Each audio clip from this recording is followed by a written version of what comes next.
Why is that automatically going through? Okay. Hello, everyone. I'm Jim Daly at Daly Manufacturing. I'm here again with you this month to give you some more information and training. This is a seminar that we do both for our own employees, and now we're doing it for a lot of other people as well. And you may be watching us live, you may be watching us later on Facebook or on YouTube or somewhere like that. But we're really glad to bring this information to you today. I think we have a very important topic. And let's move on.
That's attached to it.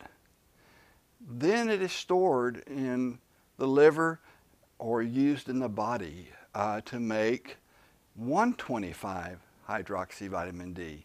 It has to have a second hydroxylation. Now that hydroxylation is very tightly regulated, and you don't usually pay much attention to that unless somebody's got kidney problems, because most of that hydroxylation takes place in the kidneys.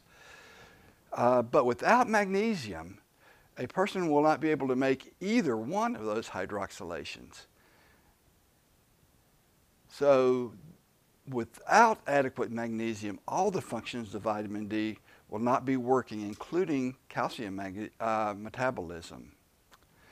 Now, it turns out a lot of people are vitamin D deficient even when taking fairly high doses of vitamin D. And this may be one of the reasons, because they're not making the hydroxy vitamin D, the 25 hydroxy, because of low magnesium. I would suggest taking at least 200 milligrams a day of magnesium for most people. This can easily be obtained from a standalone magnesium supplement or in a mixed product like Ocean Elements. We also want to tell you a little bit about some things that we're doing here. We have a new website with online ordering. I've told you about that last month. You can place orders 24/7. Monthly specials this month. Well, we have two new products that are going to be on the monthly specials. Biotin will be available and is on a monthly special now, and a new essential fatty acid product. Now, we already have a lot of essential fatty acids. We have evening primrose oil, which contains important fatty acids. We have flaxseed oil that contains important fatty acids. We have omega-3 fish oils that contain a lot of very essential protective omega-3 type fatty acids. Well, the essential fatty acid formula combines all these into one capsule. Now, you may want to take these other ones instead if you think you need a higher level of, say, the omega-3 fish oils. But you get all of these from the EFA supplement, just in a smaller dose of each.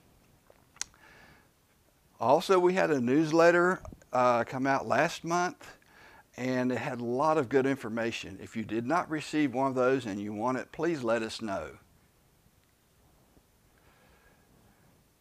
Now, we also have our own YouTube channel, and this will be broadcast on YouTube, and you may be watching it there as you're seeing this. You can find last month's talk on the brain health on the YouTube channel. Just go to youtube.com, enter Daily Manufacturing in the search bar, and it'll immediately take you to our channel. We also have a lot of information available for you on Facebook. I try to put up something every week. I don't want to bombard you with information, but most of the time this is educational material. Sometimes it's promoting a product, but something every month, every week on Facebook will be there for you. So just look for us on Facebook. We're easy to find. Now today we're going to talk about the importance of water.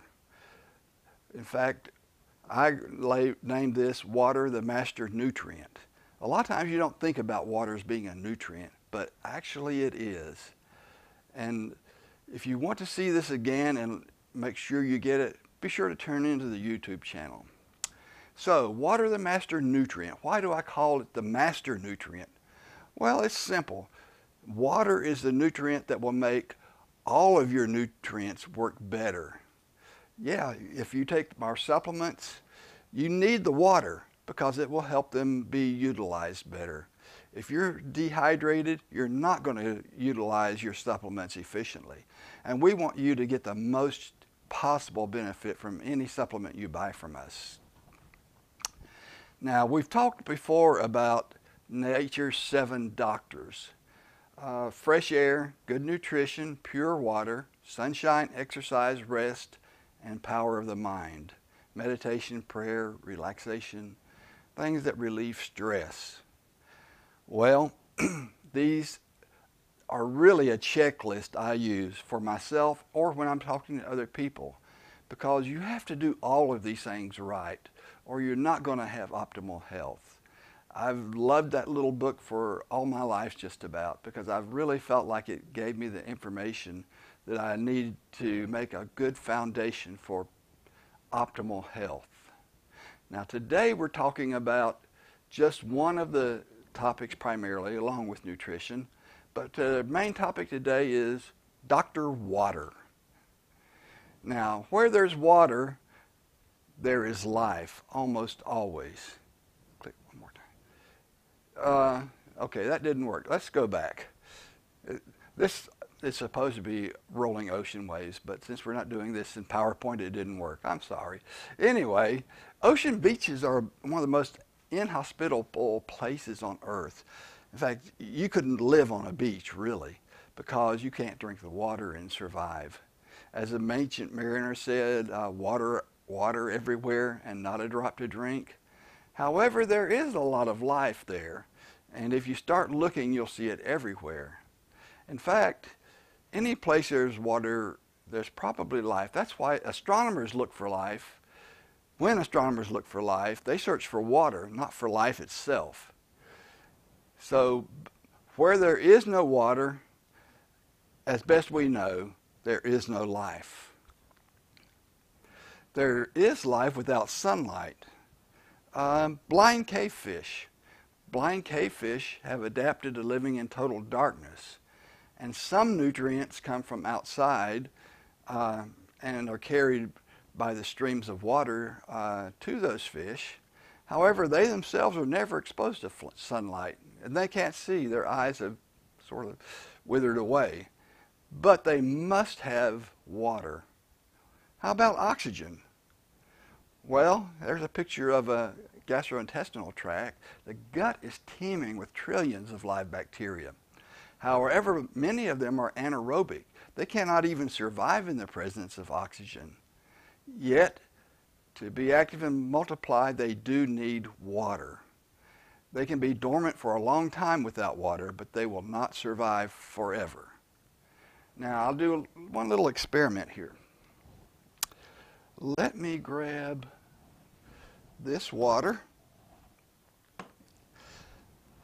and this. It looks like sand, doesn't it? Well, let's put it in the water and we'll just let it sit there for a little while. We'll stir it up. And just we'll place it over here and see what happens. But I can tell you right now, water is starting to attack the little particles of sand-like material you saw there. But how does the water work? Well, we have a picture of it here, working on a crystal of salt. Water is known as the universal solvent because more things are soluble in water than in any other solvent. Here you see a salt crystal dissolving in water. Now the water has a kind of a unique structure. It has two hydrogens and oxygen, and it polarizes with the positive charges over where the hydrogens are, the negative over where the oxygen is, and it interacts with a lot of other compounds. Here, those are interacting with sodium chloride, and it's actually pulling apart those crystals and then pulling apart the molecule itself so that the chloride and the sodium are no longer bound tightly to each other. Instead, they've become ions soluble in the water. But that makes them able to work and react with other ions as well. Calcium could go in there and bind to that chloride and become calcium chloride. For instance, magnesium could do the same thing. So suddenly, this goes from an inert crystal to a highly active substance. And that's what water does throughout your body. It's the medium in which all of the enzymes work, in which all the chemical reactions in your body take place. They're all dependent on this solubility in water. Now, chemical reactions in water occur in plants too. It occurs in most life. Here we see a picture of photosynthesis in a plant, a chloroplast there. Water is essential for the biochemical reaction to make turn hydrogen into oxygen and to make sugars out of the carbons that are there. And we see that actually water participates pretty actively in that reaction. You see NADP going to NADPH on that slide.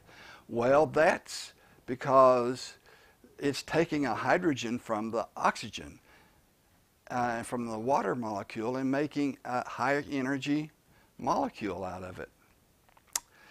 If too much water gets there, however, the substrates are too widely dispersed and the reaction slows down. Too little, the reaction is too slow and eventually stops. So it has to be the right concentration of water, not too much, not too little. Water is also critical for humans. And we'll talk about that, first of all, water and digestion. It's kind of obvious and really you didn't have to think too much that water might be important for water-soluble vitamins, right? For minerals, things like that that dissolve in water. That's obvious. It's critical for those things. However, it's also important for fats. Now, over on the right, you see a big yellow blob there that says dietary fat. Well, what is that? Those are triglycerides. Now, this will get a little bit difficult, I think, for you maybe. But let's try to get through this, what a triglyceride is. If you look up above that yellow dietary fat, you see the triglyceride molecule. On the left, going vertically, is glycerol. Now, glycerol has 3 carbons that can attach to 3 fatty acids. That's why they call it triglyceride. Now, that's most of the fat that's stored in your body. It's most of the fat that you eat. So it's a very common form of fat. It's also because there's so much fat and so little glycerol, it doesn't dissolve in water at all. However, your body's got to do something with that to make it a little bit easier to work in the more aqueous environment of the stomach. And water is essential in that process. So let's go back down below there. you see the dietary fat, and right under it is pancreatic lipase. What that does is pulls one or usually two of those triglycerides off of the glycerol, of the fatty acids off the glycerol. So it's no longer a triglyceride, it's usually a monoglyceride. Now the monoglyceride has an interesting characteristic in that it's somewhat soluble in water and still soluble in oil. Now that's kind of the first step, and I'll show you how that kind of looks when you get the water and the oil in the body. Now this is just water and oil, period. Now I did this morning. I did 2 of these this morning for you to see. I took water, put some food coloring in it, green, so that you could see the water better. And then the oil I put on it, and I stirred it around in this Erlenmeyer flask. And you can see it's completely separated into an oil layer and a water layer. So they didn't mix for long. They separated back out. And therein it lies the problem with fat digestion, because it doesn't mix well in this aqueous environment. And it's not reactive. There's no enzymes up here in the oil that are doing anything. It's just sort of sitting there. So that's a problem. Now, in the stomach, however, you don't usually have just oil and water. You have protein. So I took another one, and this was 8 hours ago, and I poured a little bit of protein in there. I took some gelatin and jumped the pack in there, and I swirled it up, and it all mixed together. And then you can look at it, you can see just a little bit of oil has separated over the last 8 hours. But here's a mixture here that's sort of whitish, in between looking, and down below is the water. So you've got this emulsion in the middle. That's where things really happen with fat digestion. So you've got oil, you've got water, oil, and then this fat water emulsion in the middle. Now, look at the diagram again, because this is going to really show you what happens a little bit better. When you get that mixture, the liver releases pancreatic lipase. That's what broke those triglycerides up that we talked about a while ago. So that is the next step. I don't have pancreatic lipase in there, so you can't see it, but you wouldn't be able to really see it anyway. Now, step 2, bile acids. You've probably heard of the liver bile. So that's the next step in making the fat work in water. It forms micelles. The bile acids work as a surfactant, which makes these triglyceride, diglyceride, monoglyceride, but primarily monoglyceride, sort of form into a unique sphere that goes down right to the brush border membrane, which is the bottom there of the gut, and starts releasing their contents. Those fat micelles are a critical step in the digestion of fat or in the absorption of fat-soluble vitamins. Micelles are kind of like the packaging for fats. Now you can see over on the right there, you've got your triglyceride indicated, your glycerol as that red ball, and then the hydrophobic tail, which is the fatty acid that hates water, as the fat. And this forms a hollow sphere, not completely hollow, but hollow sphere, in which fats can be stored.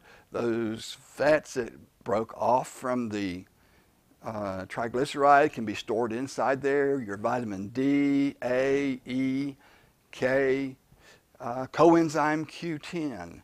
All these fat-soluble nutrients can be stored inside of that little ball there, that hollow sphere, and then taken down to the membrane, the brush border membrane in the gut, and there they can come apart and be taken up and digested and enter your bloodstream, where they're made into chylomicrons, into various fat-soluble, water-soluble transporters for the gut. Now, proper absorption of fat, therefore, is dependent on both fats and water, not just fat. And that's a key point. A lot of times people feel like if they take vitamin D, for instance, in an oil capsule, that it'll be better absorbed. And it may be somewhat if you just take that with water. That's not going to work well to take a fat-soluble vitamin with a glass of water on an empty stomach. You're never going to absorb it very efficiently. You'll get some of it, but not that efficiently. On the other hand, if you take it with that oil but you don't drink water with it, it won't go through this process of making micelles, and it still won't be absorbed better. So really, fat-soluble vitamins should be taken with a meal that contains fats, proteins, remember we need those to get that emulsion we were talking about, and with water, all together. Then you can make these micelles in the gut and you can absorb these things. Obviously, water is obviously very good for digestion, but what else? Well, it turns out kidneys. Water actually protects the kidneys. A study in 192 Florida agricultural workers found that 53% were dehydrated when they came to work. Now, they had to work out in the hot sun in Florida, so not surprisingly, by the end of the workday, 81% were dehydrated. At least once a week, 31% had tested positive for acute kidney injury, which was increased by hotter temperatures due to greater water loss. That's not surprising. So we can see that really getting out, working out hard, and not getting your water can really harm your body, your kidneys in particular. Now, one question that's come up, it doesn't matter whether the water's cold, hot, or whatever. And that's a question a lot of people have had. Does the temperature of water matter? Well, there have not been a lot of studies of that, but there was one study I found that investigated whether someone should avoid cold water in a hot climate. Is that too much of a shock for the system, I guess? Well, they concluded at least that there was no advantage to drinking tepid water, and that there might actually be some advantage of lowering body temperature when drinking cold water in a hot environment. But most important, it was important that the water be palatable. So drinking what you like. And I'm going to get a drink right now, small one. My throat tends to get dry. Well, how about the brain? Well, the brain needs water too. Now, kind of a funny quote here. George Bernard Shaw, the great Irish author and philosopher, wrote, "No diet will ever remove all fat from your body because the brain is entirely fat. Without a brain, you might look good, but all you could do is run for public office." Okay, well, he was maybe right about the last point, but at the first point, the brain is not entirely fat, actually. The brain is about 78% water. It has more water than just about any other part of the body. But fat does come in second. Fat's important in the brain. The dry weight of the brain is about 60% fat.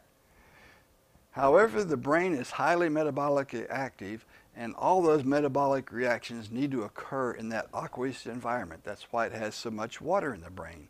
And dehydration really affects the brain. In a mouse study, they found that mice lost about 10% of their hydration of their brains as they aged. Well,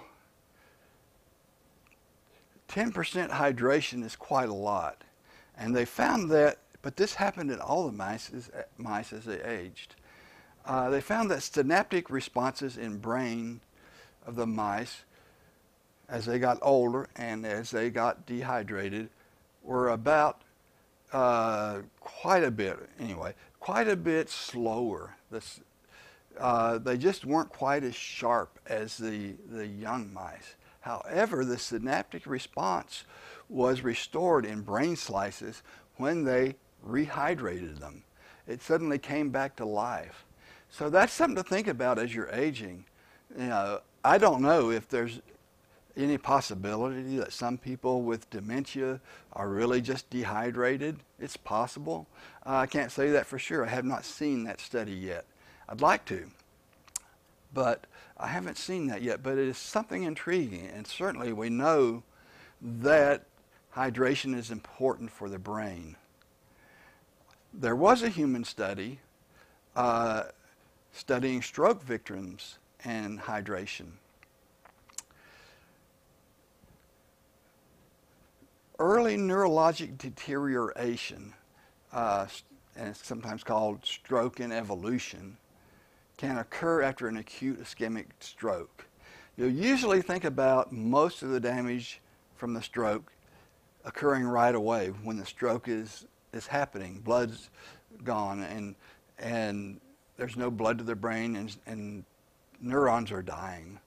But a lot of times after the stroke has been resolved, there's still continuing deterioration of the brain. Well, this group decided to look at hydration and see if that was related to why some patients had that SIE, stroke in evolution, and some did not. So they took 445 patients and tested them after their strokes and tested them for dehydration by measuring urine, specific gravity. And then they rehydrated them if indicated. Well, it turns out SIE was lower by half in the rehydrated group. So that really made a difference in how the people did after a stroke and how they survived, how they improved. Well, take a look just a minute at our sand. Well, it wasn't sand. See how it's foaming up? It was just the water right about here where my finger is. Now it's foaming up. What's happened is all the little yeast in there, and what I put in there wasn't sand. It was Fleischmann's yeast, like you'd make bread with. Okay, so it was inert. It wasn't active at all. It seemed to be dying. And it would die in about a year if you didn't do something with it. However, this has suddenly, almost instantly come to life. Those particles of yeast, they suddenly were broken apart by the water. The water got inside the cells. The cells started their metabolic activity, and they started multiplying. And suddenly we have this big frothing bottle that's about to come out of the beaker there, and of growing microorganisms. So that's wonderful. Now, let's go back to where we were. In this last study, remember, they checked the hydration of the subjects by measuring specific gravity of the urine. Now, that's something you can do if you want to. I think if you follow a good plan with drinking water, you don't really need to do that. But if you want to, if you find it interesting to see, how hydrated are you after being outdoors and playing sports all day or working all day or whatever. If you want to test your hydration, you'll need a little bit of equipment. You can get a hydrometer to do it and buy one, but if you happen to have one of these little things, it's a graduated cylinder and a balance to weigh it on scales that can weigh to at least 2, maybe 3 decimal points in grams, you're in good shape. As it turns out, pure water weighs 1 gram per milliliter or cubic centimeter. Now, that's the standard for specific gravity of water. Everything is judged as above or below that when you measure specific gravity. Now, specific gravity of urine should be a little bit above that of water. However, it should be less than 1.02. So if I filled this up with urine to the 100 millimeter mark, and I measured it correctly, and look over on that right-hand picture, you'll see kind of a upside down moon shape there. Well, where you measure that on the line for 100 milliliters, in this case in the picture 20 milliliters, is the bottom of what they call the meniscus, where you'll see that the liquid makes a curve due to the way the water attracts to the sides, the surface tension. So you want to measure it at the bottom of the meniscus, and if you don't get this pretty accurate, you're not going to get a very good reading. But put your urine in there, measure that, and then you want to weigh it. Now, if you do 100 milliliters like that, it should weigh less than 102 grams, in which case you're reasonably well hydrated.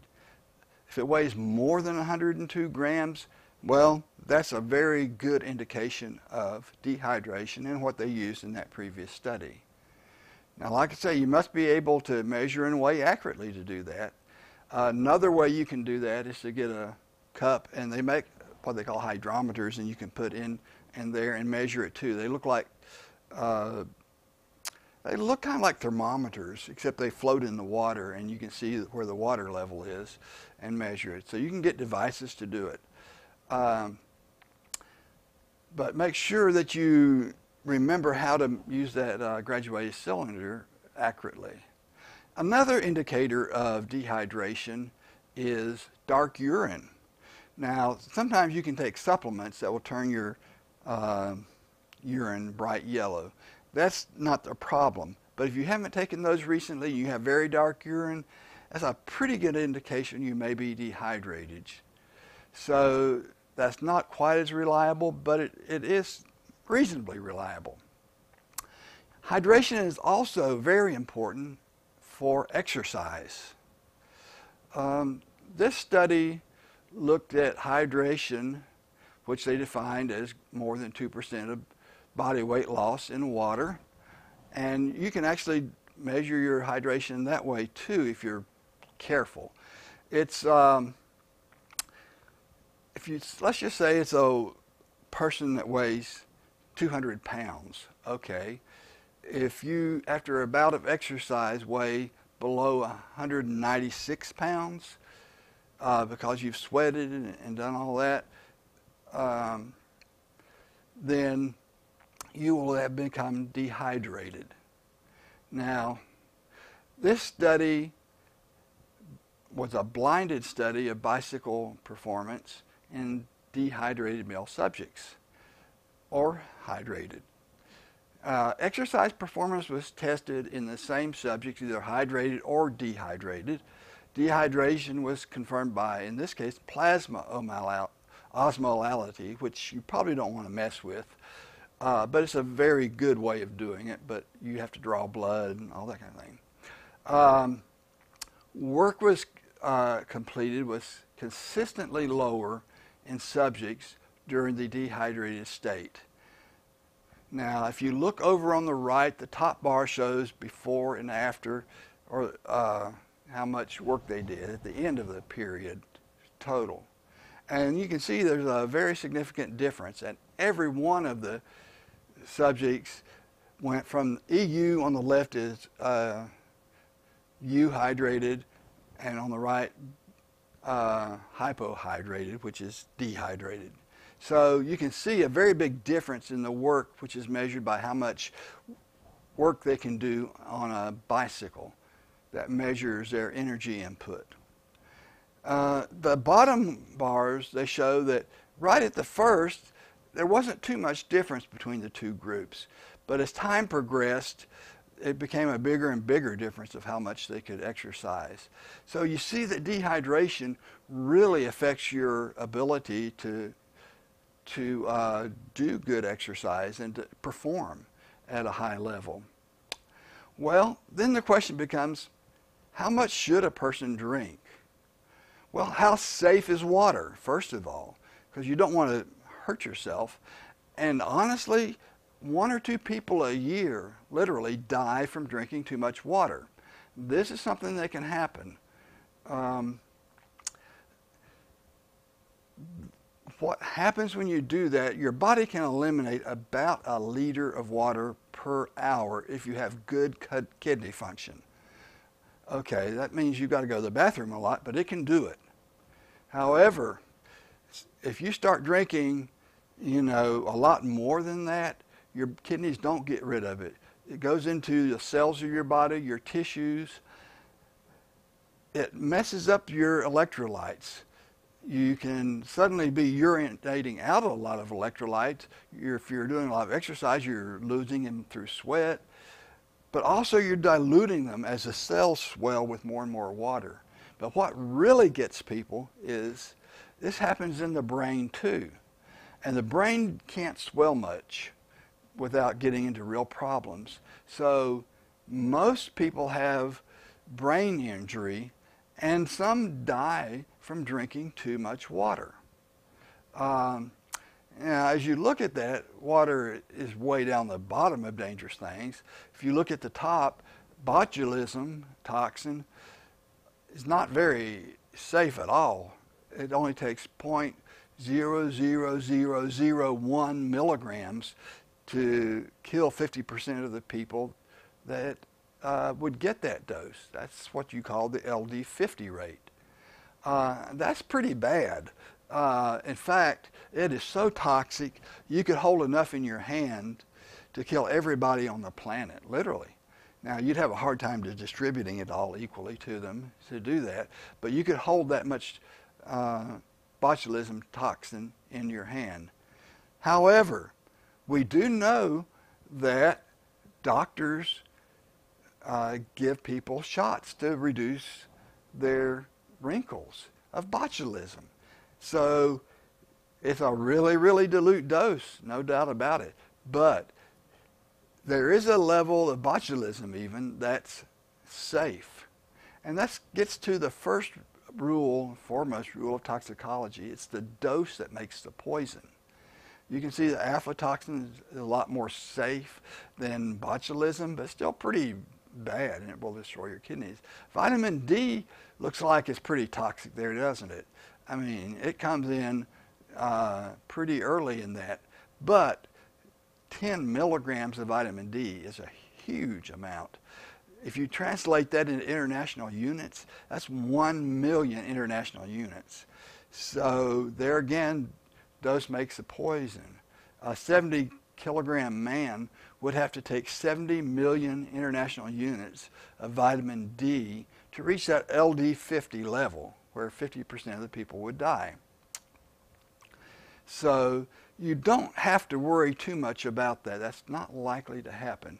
Although, because vitamin D does have toxic potential, that's one thing that we take extra care in testing to be sure that we don't ever get that mixed up. Because people have gotten into trouble when companies, the worst being actually a pharmaceutical company, have gotten the calculations wrong and given people much, much higher vitamin D than they were expecting to get. And back probably 30 years ago now, several people died from accidental overdose because of a manufacturing error by a pharmaceutical company. So it can happen. It has happened. But, you know, it's very unlikely that people will die. And these accidental type things, the only situations that I'm aware of where people have died from getting too much vitamin D. In fact, it's really rare that anyone dies from vitamin D or even gets sick from it. So don't worry too much about that. But remember, everything is toxic at some level. Everything is safe at some level. The dose makes the poison, and you really have to concentrate on that. Now, water is probably, the LD50 of water, that gets up to about 6 quarts. It's quite a bit. Now, if you spread that out over a day, it wouldn't be that toxic probably. But if you take that in a short amount of time, you're going to get into trouble. In fact, drinking even 1 gallon of water in a short amount of time is probably not very good for you. It's likely to do some damage. But how much should someone drink? Back to that question. You know, when I was growing up, we heard 8 glasses a day. Some people have said 10. That's what's in the picture. However, making a rule of thumb like that really does not make sense. Its logic tells you that 8 glasses per day assumes an 8-year-old child needs the same amount as a 200-pound grown man. That's not logical. So adjusting for body weight makes more sense. If a person is very overweight, however, it should be adjusted downward from body weight because fat does not have much water associated with it. So if I weigh 150 pounds, which is probably my ideal body weight about, then I would need to adjust for that. However, if I gained a lot of fat and weighed 300 pounds, should I drink twice as much water? Well, not really, no. I should probably drink much closer to what that 150 pounds is. Maybe a little bit more, but not a whole lot. Now, as a general rule of thumb, Dr. Kerry Reams, and a lot of people agree with him on this, including myself, said that half your body weight in ounces is what you should get in a day's time. Okay, so if you weigh 150 pounds and you're not overweight, then that would be 75 ounces per day. That's pretty reasonable. You may need to adjust it upward. If you're really outdoors in the sun all day and getting dehydrated, then you probably do need to adjust it upwards. But unless you are in some kind of extreme conditions, that's about right. However, some people may have trouble keeping track of how much they drink. Well, we've got a solution for you. And these just came in. Now, these are water bottles that are actually pre-measured in 4-ounce increments. You can see up here 32, 28, 4 ounce, 24 ounce. So if you fill this up to here, you need in half an hour to drink this much, half an hour to drink that much. Because again, Dr. Kerry Reams recommended drinking 4 ounces of water every 30 minutes until you've gotten your right amount for the day. So that's going to help you. These nice Polypure Mountain Sports bottles are safe for your water, and for most people, 2 things of this a day will be about what you need. So this has everything you need for measuring your water consumption. I like to keep one at home and one here, actually, because I have a bad habit of walking off and leaving them. So what I do is I'll fill up the one at home in the morning, and I'll get down 2 or 3 places before I leave, and that's fine. When I come back, I'll finish it. Meanwhile, during the day, I'll do one of these whole bottles at work. And that works for me, but you come up with your own system. And as a bonus, on this other side is all these instructions, how much water to drink, how to do it. So if you don't remember what I said, you can read it all right here. And boy, look at how our inert material is growing in that water. So those little cellular organisms really love water, just like we do. But, you know, water is so important. It saturates our entire body. It makes everything work. And a lot of people talk about detoxification. There's nothing that detoxifies your body better than proper hydration, because you're able to take all of these toxins, all the salts, all the leftover protein debris. They're all able to flush out of your body properly if you have plenty of water. So there's nothing, I think, more important for your health than to get the right water and the right amount of water. We recommend distilled water, which is the purest and cleanest you can get. It does not flush minerals out of your body, as some people will tell you. That doesn't happen. But it does give you clean, pure water that will keep you healthy and make those vitamins you take from us work. And I thank you for being with us today, and come back next month. We'll have another talk for you. I don't know what it'll be yet, but look forward to talking to you again. And goodbye.